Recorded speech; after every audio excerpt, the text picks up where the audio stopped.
ಈಗ ಚದುರಂಗರು, ಹಾಗಾಗಿ ಚದುರಂಗರು ಜಯಚಾಮರಾಜ ಅರಸು ಅವರ ಕೊಲಿ ಕ್ಲಾಸ್ಮೇಟ್.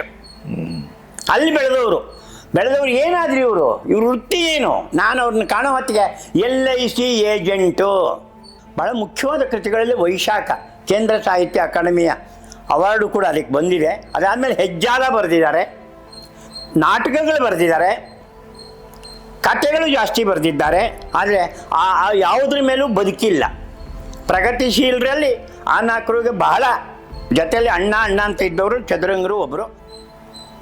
ಅದು BJP ಕಾಲ ಮೇಲೆ ಶಿವರಾಮ್ ಕಾರಂತರನ್ನ ಸೆನ್ಸಾರ್ ಕಮಿಟಿ ಚೇರ್ಮನ್ ಮಾಡಿದ್ರು. ಆಗ 74, 76 ಆ ಸುಮಾರಿಗೆ ನಾನು ಹೇಳ್ತಾ ಇರೋದು.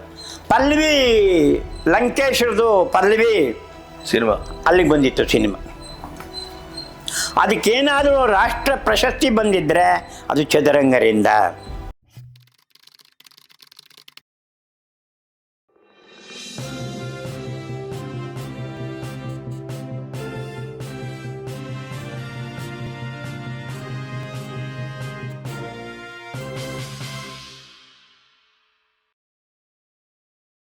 ಈಗ ಚದುರಂಗರು ಮೊದಲಿಗೆ ಹೇಳಬೇಕು, ನನಗೆ ಚದುರಂಗರು ಮಗುವಾಗಿದ್ದರೆ ಎತ್ತೇ ಆಡಿಸ್ಬಿಡ್ತಾ ಇದ್ರೇನೋ ಅನ್ನೋಷ್ಟು ನನ್ನ ಮೇಲೆ ಅವರ ಅಟ್ಯಾಚ್ಮೆಂಟು. ನನ್ನನ್ನು ಅವರು ಬೆಂಗಳೂರಿಗೆ ಬಂದರೆ, ಯಾವುದೇ ಕೆಲಸಕ್ಕೆ ಬಂದರೆ ಅವರು ನಮ್ಮ ಮನೆಗೆ ಬಂದೇ ಹೋಗಬೇಕು. ಬೆಂಗಳೂರಿಗೆ ಬಂದರೆ ಚದುರಂಗರು ನಮ್ಮ ಮನೆಗೆ ಬರ್ದೇ ಹೋಗಿದ್ದೇ ಇಲ್ಲ. ಅದಕ್ಕೂ ಮುಂಚೆ ಚದುರಂಗರ ಬಗ್ಗೆ ನನಗೆ ಯಾರು ಪರಿಚಯ ಮಾಡಿಸಿದ್ರು ಅಂದರೆ ಬಹುಶಃ ಲಂಕೇಶ್ ಇರ್ಬೋದು.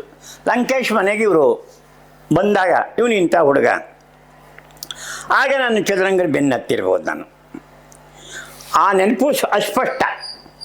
ಆದರೆ ಅವರು ಹೆಜ್ಜೆ ಹೆಜ್ಜೆಗೂ ನಾನು ಮೈಸೂರಿಗೆ ಹೋದರೆ, ಕುವೆಂಪು ಅವರು ನೋಡೋಕ್ಕೆ ಅಂತ ಹೋದರೆ ಚದುರಂಗರ ಮನೆಯಲ್ಲೇ ಉಳಿತಾ ಇದ್ದಿದ್ದು.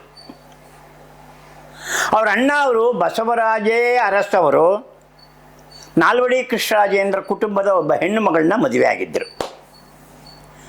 ಸುಬ್ರಹ್ಮಣ್ಯ ರಾಜ ಅರಸು ಅವ್ರಿಗೂ ಒಂದು ಮದುವೆ ಮಾಡಬೇಕು ಅಂತ ಆಸೆ ಪಟ್ಟಿದ್ದರು. ಅವರು ಮದುವೆ ಆದಂಥ ದೊಡ್ಡಮ್ಮಣ್ಣಿಯವ್ರನ್ನ ನಾನು ನೋಡಲಿಲ್ಲ. ಅವ್ರನ್ನ ಬೇರೆಯವ್ರಿಗೆ ಮದುವೆ ಮಾಡಿದ್ರು. ಅವರನ್ನು ಬಿಟ್ಬಿಟ್ಟು ಬಂದು ಇವರು ಮನೇಲಿ ಸೇರಿಕೊಂಡ್ರು. ಅವರು ಇಷ್ಟೆಲ್ಲವೂ ಕ್ರಾಂತಿ ನಡೆದಿದ್ದು ಒಂದು ಅರಮನೆಯ ಒಬ್ಬ ಬಂಧು ಬಳಗಕ್ಕೆ ಸೇರಿದಂಥ ಚದುರಂಗರು. ಅವರು ಅರಮನೆಯಲ್ಲೇ ಇದ್ದಿದ್ದರೆ ಅವ್ರ ಸ್ಥಾನಮಾನಗಳೇ ಬೇರೆ ಇರ್ತಿತ್ತು. ಜಯಚಾಮರಾಜೇಂದ್ರ ಒಡೆಯರ್ಗೋಸ್ಕರ ಅರಮನೆಯಲ್ಲಿ ಒಂದು ಸ್ಕೂಲ್, ಶಾಲೆ, ಪ್ರೀ ನರ್ಸರಿನೋ ನರ್ಸರಿನೋ ಅಂದ್ಕೊಳ್ಳಿ, ಓಪನ್ ಮಾಡಿದಾಗ ಮಕ್ಕಳು ಬೇಕಲ್ಲ, ಯಾರನ್ನು ತರೋದು? ಅದ್ರಲ್ಲಿ ಚದುರಂಗರು ಒಬ್ಬರು. ಹಾಗಾಗಿ ಚದುರಂಗರು ಜಯಚಾಮರಾಜ ಅರಸು ಅವರ ಕೊಲಿ ಕ್ಲಾಸ್ಮೇಟ್. ಅಲ್ಲಿ ಬೆಳೆದವರು ಏನಾದ್ರೂ ಇವ್ರ ವೃತ್ತಿ ಏನು? ನಾನು ಅವ್ರನ್ನ ಕಾಣೋ ಹೊತ್ತಿಗೆ LIC ಏಜೆಂಟು. ನೋಡಿ, ಅರಮನೆಯ ಒಂದು ಕುಡಿ LIC ಏಜೆಂಟು. ಅವರಿಗೆ ಕಲ್ಲಳ್ಳಿನಲ್ಲಿ, ಹುಣಸೂರು, ಮೈಸೂರು ಜಿಲ್ಲೆ ಹುಣಸೂರು ತಾಲೂಕಿನ ಕಲ್ಲಳ್ಳಿನಲ್ಲಿ ಜಮೀನಿತ್ತು. ದೇವರಾಜ ಅರಸು ಅವರು ಇವರು ಒಂದೇ, ಹೆಚ್ಚು ಕಡಿಮೆ ಒಂದೇ ವಯಸ್ಸಲ್ಲಿ. ಒಬ್ಬರು ಅವರಿಬ್ಬರಲ್ಲಿ ಯಾರು ಚಿಕ್ಕಪ್ಪನೋ ಯಾರ ಮಗನೋ ಗೊತ್ತಿಲ್ಲ. ಒಟ್ಟಿನಲ್ಲಿ ಅವರಿಬ್ಬರು ದೇವರಾಜ ಅರಸು ಚದುರಂಗರು ಭಾಳ ಜೊತೆಯಲ್ಲಿ ಇದ್ದಂಥ ಒಬ್ಬ ಮಹಾ ವ್ಯಕ್ತಿ. ಅವರು ಮುಖ್ಯಮಂತ್ರಿ ಆಗಿದ್ದರೂ ಕೂಡ ಇವರೇನು ಹೋಗಿ ಅವ್ರನ್ನ ಬೆನ್ತಟ್ಟಿಯೋ ಇನ್ನೊಂದು ಮಾಡಿಯೋ ನನಗೆ ಅದು ಬೇಕು ಇದು ಬೇಕು ಅಂತ ಹೇಳಿ ಈ LIC ಏಜೆಂಟು ಕೇಳಿದ್ದಿಲ್ಲ. ಡಾಕ್ಯುಮೆಂಟ್ರಿ ಮಾಡಿಕೊಟ್ಟಿದ್ದಾರೆ ಪುಟ್ಟಪ್ಪನವ್ರ ಬಗ್ಗೆ, ಬೇರೆ ಬೇರೆ ಇದ್ರ ಬಗ್ಗೆ ಎಲ್ಲ ವಾರ್ತಾ ಮತ್ತು ಪ್ರಚಾರ ಇಲಾಖೆಗೆ. ಕಾದಂಬರಿಗಳು ಬರೆದಿದ್ದಾರೆ. ಆ ಕಾದಂಬರಿಗಳಲ್ಲಿ ತಾವೇ ಒಂದು ಕಾದಂಬರಿ ನಿರ್ದೇಶನ ಮಾಡಿದ್ದಾರೆ. ರಾಜ್ಕುಮಾರ್, ಕಲ್ಪನಾ ಅವರೇ ಉಯ್ಯಾಲೆ ಅಂತನೋ ಏನೋ, ಅದು ಚದುರಂಗರದೆ. ಆಮೇಲೆ ಸರ್ವಮಂಗಳ ಅಂತ ಮಾಡಿದ್ದಾರೆ. ಬಹುಶಃ ಅದು ಯಾರೋ ಡೈರೆಕ್ಟರ್ ಇರ್ಬೋದು, ಲಕ್ಷ್ಮೀನಾರಾಯಣ ಇರ್ಬೋದು, ಇನ್ನೊಬ್ರು ಇರ್ಬೋದು. ಇವರು 2-3 ಕೃತಿಗಳು ಸಿನಿಮಾ ಆಗಿವೆ. ಎಂದು ಅವರು ಸಿನಿಮಾದ ನಾನೊಬ್ಬ ಇದಕ್ಕೆ ಇವತ್ತು ಎಲ್ಲ ಒಂದು ಸಿನಿಮಾ ಅವರು ಕೊನೆ ಮಾಡದೇ ಇದ್ರೂ ಪರವಾಗಿಲ್ಲ, ತಗೋತೀವಿ ಅಂದರೆ ಸಾಕು, ಇವರು ದೊಡ್ಡ ಮೆರವಣಿಗೆ ಮಾಡಿಬಿಡ್ತಾರೆ. ಹೌದು, ಮತ್ತೆ ಸುತ್ತಲಿಕ್ಕೆ ರೆಡಿ ಮಾಡಿಬಿಡ್ತಾರೆ ಅಲ್ವಾ? ಹಾಗಾಗಿ ಚದುರಂಗರ 2-3 ಕೃತಿಗಳು ಆಗಿವೆ, ಅದು ಎಂದೂ ಕೂಡ ಇಲ್ಲ. ಅವರ ಬಹಳ ಮುಖ್ಯವಾದ ಕೃತಿಗಳಲ್ಲಿ ವೈಶಾಖ ಕೇಂದ್ರ ಸಾಹಿತ್ಯ ಅಕಾಡೆಮಿಯ ಅವಾರ್ಡು ಕೂಡ ಅದಕ್ಕೆ ಬಂದಿದೆ. ಅದಾದಮೇಲೆ ಹೆಜ್ಜಾಲ ಬರೆದಿದ್ದಾರೆ, ನಾಟಕಗಳು ಬರೆದಿದ್ದಾರೆ, ಕಥೆಗಳು ಜಾಸ್ತಿ ಬರೆದಿದ್ದಾರೆ. ಆದರೆ ಯಾವುದ್ರ ಮೇಲೂ ಬದುಕಿಲ್ಲ.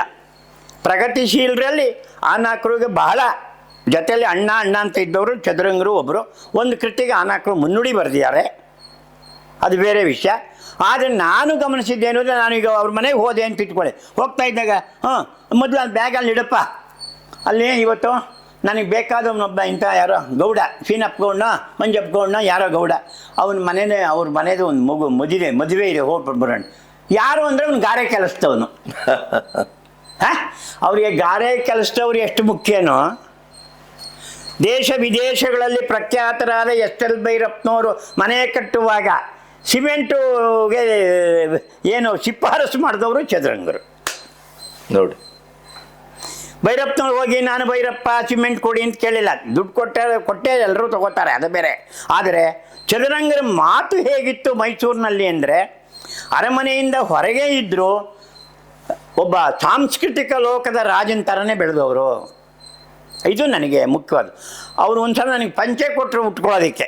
ಅವ್ರ ಮನೆಗೆ ಹೋದಾಗ ಪ್ಯಾಂಟು ಪೈಜಾಮ ಹಾಕ್ಕೊಡ್ತಿದ್ದೆ ಅವಾಗ, ವಿಪರೀತ. ಪಂಚೆ ಉಟ್ಕೋ ಅಂತಂದರು.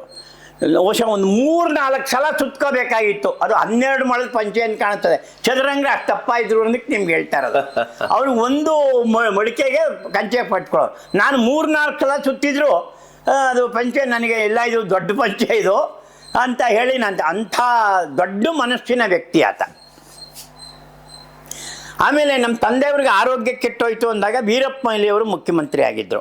ಅಲ್ಲಿಂದ ಅವರು ಈ ಥರ ಆ ಹುಡುಗ ನನಗೆ ಬೇಕಾದನು, ಅವ್ರ ತಂದೆಯವರು ವಿದ್ವಾಂಸರು, ಸಂಗೀತಗಾರರು ಇತ್ಯಾದಿ ಬರೆದು ತಕ್ಷಣ ಅವ್ರಿಗೇನಾದ್ರು ಒಂದು ಸಹಾಯ ಮಾಡೋಕ್ಕಾಗತ್ತಾ? ಒಂದು ಪತ್ರ 10,000 ರೂಪಾಯಿ ತಂದು ಕೊಟ್ಟರು ವೀರಪ್ಪ ಮೊಯ್ಲಿ ಕಚೇರಿಯಿಂದ. ಯಾರು ಮಾಡಿದ್ದಾರೆ ನಮಗೆ?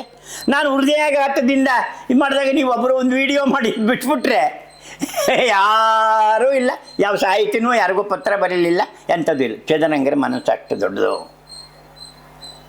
ಅದು BJP ಕಾಲ ಮೇಲೆ ಅಷ್ಟು.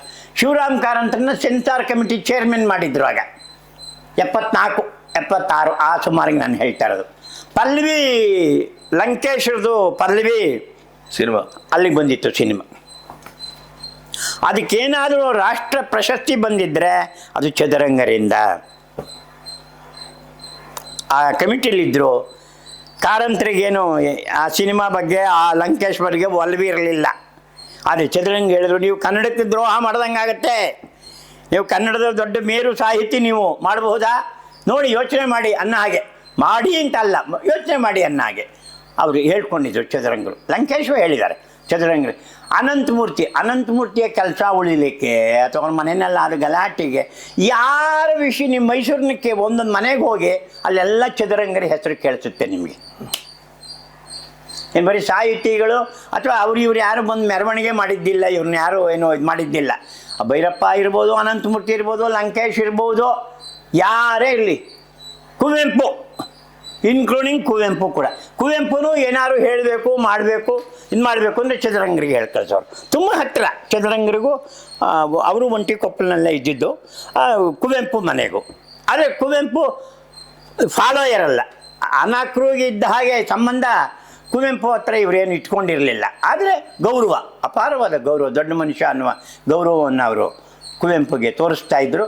ಹಾಗಾಗಿ ಕನ್ನಡದಲ್ಲಿ ಅವರು ಬಹಳ ಗಂಭೀರವಾಗಿ ಹೊಟ್ಟೆಪಾಡಿಗೆ, ನಿಜವಾಗೂ ಪ್ರಗತಿಶೀಲರೆಲ್ಲ ಮಾಡಿದ್ದು ಹೊಟ್ಟೆಪಾಡಿಗೆನೆ. ಚದುರಂಗರಿಗೆ ಆ ಥರದ ಭಾವನೆ ಇರಲಿಲ್ಲ. ಎಂದೂ ಹೊಟ್ಟೆಪಾಡಿಗೆ ಬರವಣಿಗೆಯನ್ನು ಅವರು ಮಾಡಿದವರಲ್ಲ. ಅವರೆಲ್ಲ ಕೃತಿಗಳು ಮಾಡಬೇಕು, ಬರೀಬೇಕು. ಮತ್ತು ಬಂದಾಗ ಈಗ 3 ಕಾದಂಬರಿ ಬಂದ್ಬಿಡ್ತು, ಮುಂದೆ ವರ್ಷ ಒಂದು ಬರೀಬೇಕು, ಇಲ್ಲವೇ ಇಲ್ಲ. 20 ವರ್ಷ ಆದಮೇಲೆ ಬರೆದಿರೋದು ವೈಶಾಖ. ಅವರೇನು ಆ ಥರ ಇಲ್ಲ, ಬರಿಬೇಕು ಅನ್ನಿಸ್ದಾಗ ಬರೆದಿದ್ದಾರೆ. ಹಾಗೆ ಮಾಡಿ ಅವರು ನಮ್ಮ ಈ ಕರ್ನಾಟಕದಲ್ಲಿ ಬಹಳ ಜನಕ್ಕೆ ಬೇಕಾಗಿ ಅವರ ಎಲ್ಲ ಊಟ, ಆಸನ ವ್ಯಸನ ಅಂತಾರಲ್ಲ, ಹಾಗೆ ಎಲ್ಲಕ್ಕೂ ಚದುರಂಗರು ಒಬ್ಬ ಹಿರಿಯನಾಗಿ ಇದು ಮಾಡಿದರು. ನನ್ನ ಬಗ್ಗೆ ಅವರಿಗೆ ಅಪಾರವಾದ ಇದಿತ್ತು. ಅವ್ರ ಬಗ್ಗೆ ಒಂದು ಚದುರಂಗ ಶಕ್ತಿ ವ್ಯಕ್ತಿ ಅಂತ ಏನು D.A. ಶಂಕರ್ ಅವರು ಒಂದು ಅಭಿನಂದನಾ ಗ್ರಂಥ ತಂದಾಗ ನನ್ನ ಲೇಖನ ಇರಲಿಲ್ಲ. ನನಗೆ ಅವರು D.A. ಶಂಕರ್ ನನ್ನ ಕಂಡ್ರೆ ಹಾಕ್ತಿರಲಿಲ್ಲ. ಅವರಿಗೆ ಅವರೇನು ನನಗೇನು ಪತ್ರ ಬರೆದಿರಲಿಲ್ಲ. ನಾನು ಸುಮ್ಮನೆ ಆಗ್ಬಿಟ್ಟೆ. ಆದರೆ ನೋಡಿದ್ರಂತೆ ಲಿಸ್ಟಲ್ಲಿ, ಅದೇ ನಮ್ಮ ಹುಡುಗಂದೇ ಇಲ್ವಲ್ಲ, ಅವನು ಇಲ್ಲದೆ ಇದ್ಮೇಲೆ ಇದು ಯಾಕಂತ ಎಂಥ ಅಭಿನಂದನಾ ಗ್ರಂಥ. ಅವರು ವೈಶಾಖ ಕುರಿತು ನಾನು ಯವನಿಕಾದಲ್ಲಿ ಅದ್ಭುತವಾದ ಸೆಮಿನಾರ್ ಮಾಡಿದ್ದೆ ಕೇಂದ್ರ ಸಾಹಿತ್ಯ ಅಕಾಡೆಮಿ ಅವಾರ್ಡ್ ಬರುವ ಮುಂಚೆ ನಾನು ನಿಂತು ಅದನ್ನು ಕಾರ್ಯಕ್ರಮ ಮಾಡ್ತಿದ್ದೆ. ಅದು ಅವ್ರ ಮನಸ್ಸಿನಲ್ಲಿ ಉಳಿದುಬಿಟ್ಟಿತ್ತು ಚೆನ್ನಾಗಿ. ಈ ಹುಡುಗ ನನಗೆ ಭಾಳ ಬೇಕಾದವನು, ನೀವು ಬಂದರೂ ಸರಿನೇ ಬರದೇ ಇದ್ರು ಸರಿನೇ ಅಂತ ಅಂದ್ಬಿಟ್ಟಿದ್ದೆ ನಾನು. ಅದು ಆ ಥರ ಬೇರೆ ಬಂದಿದ್ದರು ಅವರು. ಅವತ್ತು ನನಗೆ ಜ್ವರ, ನಾನು ಕಾರ್ಯಕ್ರಮದಲ್ಲಿ ಇಲ್ಲ, ಕಾರ್ಯಕ್ರಮ ನಡೆಯೋಕ್ಕೆ ವ್ಯವಸ್ಥೆ ಮಾಡಿದ್ದೆ. ಆದರೆ ಮನೆಗೆ ಬಂದಿದ್ದರು. ಏನಪ್ಪ ನಿನಗೆ ಜ್ವರವಂತಲ್ಲೋ ಏನೋ ಕತೆ ಅನ್ನೋ ಹಾಗೆ ಅವರು ಮಾಡಿದರು. ಹೀಗೆ ನನಗೆ ಚದುರಂಗರು ಒಂದು ರೀತಿ ಇವತ್ತಿಗೂ ಕೂಡ ಅವರ ನನಗೆ ಬರೆದ ಎಲ್ಲ ಪತ್ರಗಳನ್ನು ಒಂದು ಪುಸ್ತಕ ಮಾಡಿದ್ದೀನಿ, ಚದುರಂಗರ ಪತ್ರಗಳು ಅಂತ. ಅದಕ್ಕೆ ಮುನ್ನುಡಿ ಅವ್ರ ಬಗ್ಗೆ ಆಮೇಲೆ ಮಾತಾಡ್ತೀನಿ. ಮುನ್ನುಡಿ ಬರೆದವರು ಅನಂತಮೂರ್ತಿಯವರು. ತುಂಬ ಸಂತೋಷವಾಗಿ ಬರೀತೀನಿ. ಚದುರಂಗರು ನಮಗೆ ಭಾಳ ಬೇಕಾದವರು. ಅವರು ಒಂದು ನವಿಲುಗಳು ಅಂತ, ಅದೊಂದು ಕನ್ನಡದ ಒಂದು ಶ್ರೇಷ್ಠ ಕತೆ ಅನಂತಮೂರ್ತಿಯವರು. ಅದು ಸ್ಕ್ರಿಪ್ಟಲ್ಲಿ ಟೈಪ್ ಮಾಡಿತ್ತು. ಟೈಪ್ ಮಾಡಿದ್ದನ್ನು ಅವತ್ತು ಟೇಬಲ್ ಮೇಲೆ ಇಟ್ಟು ನೋಡಿದೆ. ಇದೇನಿದು ನೀವು ಕತೆ ಬರೆದ್ರ ಅಂದೆ. ಅಲ್ಲಪ್ಪ ಅನಂತಮೂರ್ತಿ ಬರೆದಿದ್ದಾರೆ, ಓದಕ್ಕೆ ಕಳಿಸ್ಕೊಟ್ಟಿದ್ದಾರೆ. ಇದು ಚದುರಂಗ.